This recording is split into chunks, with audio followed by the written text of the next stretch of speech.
Let's talk about Epstein. Two healthcare experts. Let's Well, keep going on good, healthcare. better than I've heard on cable. Epstein. Now the real stuff. So the next step is next week. There's a House vote, and I read somewhere today some people think 100 House Republicans might vote for this. Ro Khanna, not quite as bullish, but thinks a lot might. Here he is with Mr. Massey on CNN projecting House Republican votes on the bill now that the discharge position has been filed. 107, please. Is that right? Well, I think the speaker's concluded if you can't stop the parade, you might as well lead it. And so now he's saying, I want to have the vote. I do think that you could get 30, 40, 50 Republicans voting for it, because what are we talking about? We're talking about rich and powerful men who abused young girls and told people in junior high to go recruit others to be raped or abused. That's what we're talking about. And we're saying that these victims want to expose the men who did this to them. Some of these men still have buildings named after them. Some of them still have scholarships named after them. Enough. And so I think when it's actually a vote on the House floor, do you want these files released? Republicans and Democrats are going to vote yes. All right, let's talk about the House, then the Senate, and then I want to double back to some of the things that happened yesterday and try to understand what they mean. Sean, how many House Republicans, over under 50, how many House Republicans will vote for the bill?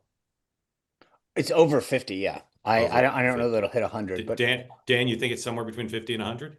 Yes. Okay. The Senate, some people say, well, it won't pass the Senate. There'll be 50 votes in the Senate, maybe not 60. Sean, will a senator filibuster that bill? Because if it's not, it's going to pass. First of all, what are the one thing I would say is I don't know if a discharge petition gets any special legislative treatment in the Senate. I don't think it does. I don't think it does, but they're going to have to take it up. Will they? Why? I guess maybe they won't. But if I were Thune doesn't have to. He's not under the same. That's what I'm saying. Yeah. It's not privileged like it is in the House. So I don't think that he has to take it up, and he can suddenly be very busy. So is that what you think will happen? Thune will resist the pressure? I do. Yeah. Dan, I mean, I think there's a difference. Dan, do you agree with that? Johnson can tell the president, Mr. President, House rules. I can't stop this train, right? But Thune has every right to not put it on the floor. Dan, do you agree that Thune will resist pressure and not take it up?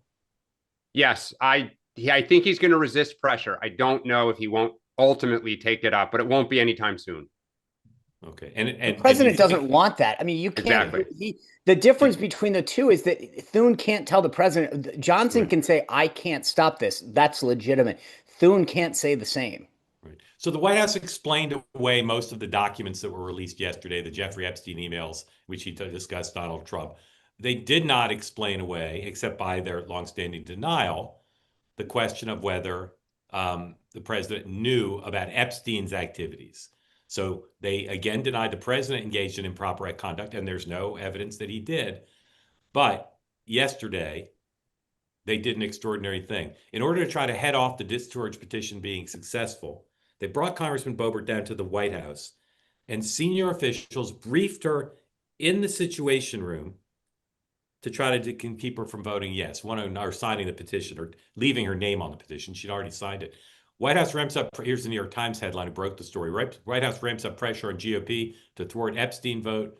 Representative Lauren Boebert, one of the Republicans pressing for more Epstein disclosures, was summoned for a meeting in the White House Situation Room. So she was briefed there by top officials in our government. And it continues to be unexplained why Maxwell was moved to a cushy, low security prison.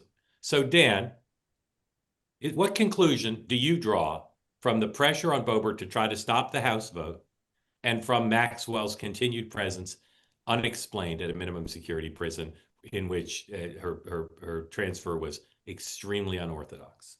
I continue. If you have nothing to hide, why would you do all this? Go back to this summer when they gathered at J.D. Vance's at the vice president, or no, I think they moved it to the White House. And you had the chief of staff, the vice president, the FBI director, the head of the Department of Justice, all gathering to say, how do we manage this? Again, if there's nothing there. But what's there? Well, that's the question. But in what other circumstance do you do this? You could pick the phone up and call her and say, hey, look, there's really nothing there. We're telling you. In the Situation Room, all of these people They seem terrified of this getting out. They just seem terrified. Sean, what's the innocent explanation of her transfer and the briefing in the Situation Room? What's the innocent explanation? So on the sit room, I think it's for obvious, so you don't have. I mean, first of all, the Situation Room is like 8 rooms, so it's not. It's a secure room, and obviously they wanted. Okay, this. but okay, forget the room. What's the explanation for the head of the FBI and the Attorney General reportedly there briefing a member of Congress about her signature on a discharge petition? What's the explanation? My guess in all of this has always been who else is involved. Here are the number of people potentially that are not that have not been tried, that will get dragged through this, that have claimed innocence, blah blah blah. I mean, that's my only possible explanation. Here's what I'll say on the reverse. Think about what we're talking about: a leaked meeting, right? And yet we know that, to Dan's point, there was another meeting at the vice president, or that the vice president convened. Michael Wolff, who is probably one of the biggest scumbags on earth, has seen all this stuff. Nobody has thrown anything out there in public. So everything leaks in Washington, everything, including that meeting itself. And yet there's no allegation that has ever come out that this is what confounds me about this whole thing. All these meetings, all these people, and yet we know nothing salacious. Why? Because I've got to conclude the opposite, which is if there was something, everything in this city leaks. Just the mere meeting and where it was leaked. Well, and yet it wasn't until yesterday that we learned, not through a leak, but through a disclosure by Democrats in the committee and then by Republicans in the committee. But Michael Wolff's doing that, Mark. A bunch of new stuff about a bunch of people. And I actually totally disagree with that. There are people who have spent years on this story who claim that they have seen these files, who have basically all but said, if I name names, I will be sued from now to kingdom come. And if the documents don't come out, you are out on a ledge. Right. So I think you're talking about very powerful people who are. I agree. No, that's what I agree. No one has ever said anything. We're in agreement on that. That's what I think. I believe that there was a lot of names on there, and they're basically saying these are all the people that are going down. Yeah, one more, then we got to move on. Sean, what's your simple explanation for why Maxwell was moved to a less secure prison? What's your simple explanation for that? Rent control. No, seriously, what's your explanation? I'm sure I don't. The only thing I can think is that she has agreed to continue to talk and share information, and they said, "Well, what about a nicer place?" I mean, that's the only. I mean, I don't know that there's anything else that's relatively possible considering her sentence. I think she has just said, "I'll keep giving you information. I'll keep talking to you," and they said, "Great, we'll find you somewhere more accommodating."